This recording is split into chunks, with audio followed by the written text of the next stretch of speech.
vamos a hablar de algunas tendencias de la experiencia del candidato en reclutamiento. La primera es el famoso chatbot. La mayoría de empresas, sea en procesos de reclutamiento, ya ha implementado este tipo de chatbots, que son simplemente ventanas que se abren dentro de tu interacción con la página para resolverte consultas en tiempo real. Es como un añadido que hacen a tu página web, a tu career site, simplemente para que los candidatos, si tienen alguna duda, puedan escribirla y esa sea resuelta en el momento. La realidad es que son preguntas predeterminadas en base a un estudio de las preguntas comunes que hace un candidato. Esto en realidad funciona bastante bien porque desahoga un poco a los reclutadores de responder las mismas preguntas usualmente. ¿Cuánto tiempo tengo que esperar de espera para tener una respuesta? ¿Cuál es el paso que sigue? Si voy a recibir feedback, si mi candidatura sigue activa, cuáles son los beneficios de la empresa. Como podemos hacer una gran lista de preguntas y luego hacer que este chatbot pueda empezar a responderlas de manera automática a los candidatos. Es como una interacción real, pero con un robot. La siguiente tendencia es la de inteligencia artificial. Esta es, creo, la que está como más en boga o más de moda hoy por hoy. Básicamente es hacer algoritmos que te permitan hacer más efectivo tu proceso de reclutamiento. Y les doy un ejemplo. Un momento trabajé para una empresa que tenía por lo menos 60 o 70 contrataciones por mes de la misma posición. Había una rotación muy alta por la naturaleza del rol. Les voy a contar el ejemplo de una empresa con la que empezamos a trabajar. La realidad es que teníamos en esta empresa una alta rotación, era un área que necesitaba entre 60 y 70 personas del mismo rol por mes, altísimo. Y llegó un punto que los reclutadores no se daban abasto y además empezamos a cuestionarlos por qué había tanta rotación, más allá de la naturaleza del rol y del perfil en sí. Es muy complicado explicar cómo hacer un algoritmo, sobre todo para mí que no soy técnica en ese sentido, pero puedo explicarles brevemente y al menos lo que llegué a entender. Lo que hicieron ellos fue evaluar a los mejores de la empresa en esa posición. Supongamos que es un analista de ventas. Entonces ellos evaluaron, hicieron un cuestionario de potencial para identificar los rasgos de estas personas en términos de competencias, personalidad, estilo y demás. Y luego lo que le pidieron a la empresa fue un ranking de sus mejores vendedores. Digamos, quienes llegaban a los indicadores de venta que pedía la empresa. Entonces cruzaron esta información y lo que hicieron fue un algoritmo para identificar qué rasgos de la personalidad estaban ligados a un alto desempeño.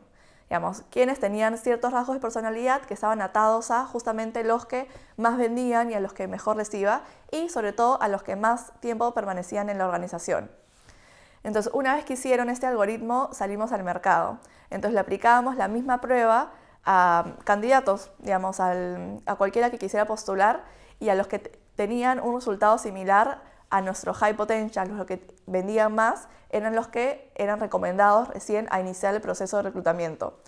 Este algoritmo nos sirvió muchísimo porque en realidad lo que hicimos fue empezar a disminuir la cantidad de entrevistas que llevábamos a cabo. Entonces, postulaban 100 y nosotros, imaginémonos que anteriormente teníamos que entrevistar para poder contratar a 70, por lo menos 80, 90.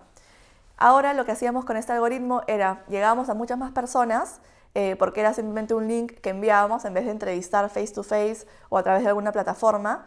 Entonces lo que hacíamos era que muchas personas resuelvan esta prueba y luego entrevistar solamente a los que eran recomendados. Entonces nos recomendaban entrevistar, 70 y esos 70 estaban realmente alineados. Entonces lo que hizo este algoritmo fue reducir como el error humano de reclutamiento en las entrevistas.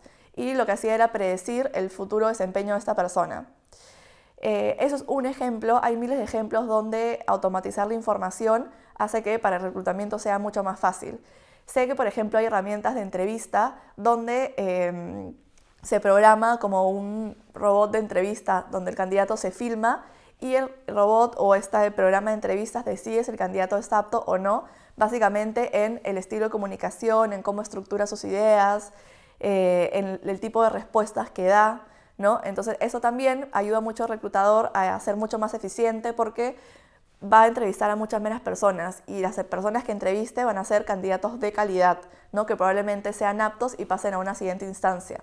Entonces elimina o baja un poco el error humano y hace que nuestro tiempo sea mucho más eficiente y nos podemos enfocar en realmente hacer entrevistas de calidad. No quiere decir que en algún momento vayan a sustituir nuestro trabajo, porque creo que hay cierta visión que no, digamos, que un algoritmo no va a poder llegar a entender como la cultura, como los valores, digamos, esa percepción del ojo humano, pero por lo menos nos ayuda a reducir mucho más digamos, el tiempo que invertimos y a enfocarnos en hacer procesos de calidad. Y la última tendencia que les quiero contar se llama redescubrimiento. ¿Qué es lo que hace ese tipo de herramientas? Es que dentro de, digamos, el almacén que tienes de información de candidatos, sobre todo en ATS, empieza a filtrar qué candidatos puedes como sacar nuevamente a relucir, a poner sobre la mesa. Les doy un ejemplo sobre este ATS donde después de las entrevistas sumas el feedback, descartas al candidato, pero su información se queda vigente. Entonces, en una siguiente búsqueda, lo que hago es dentro de mi ATS o dentro de este software pongo palabras clave, el nombre de la posición, tal vez años de experiencia, y lo que va a hacer esto es redescubrir CVs que evalué anteriormente, que tal vez no quedaron seleccionados, pero que podrían calzar para esa posición. Entonces lo que hace simplemente es aprovechar la base de talento y la base de información que tenemos. Luego de haber comentado sobre esas herramientas, ¿les gustaría tener alguna en su lugar de trabajo? Yo seguro les digo que sí y que mejoraría muchísimo mi trabajo como reclutadora.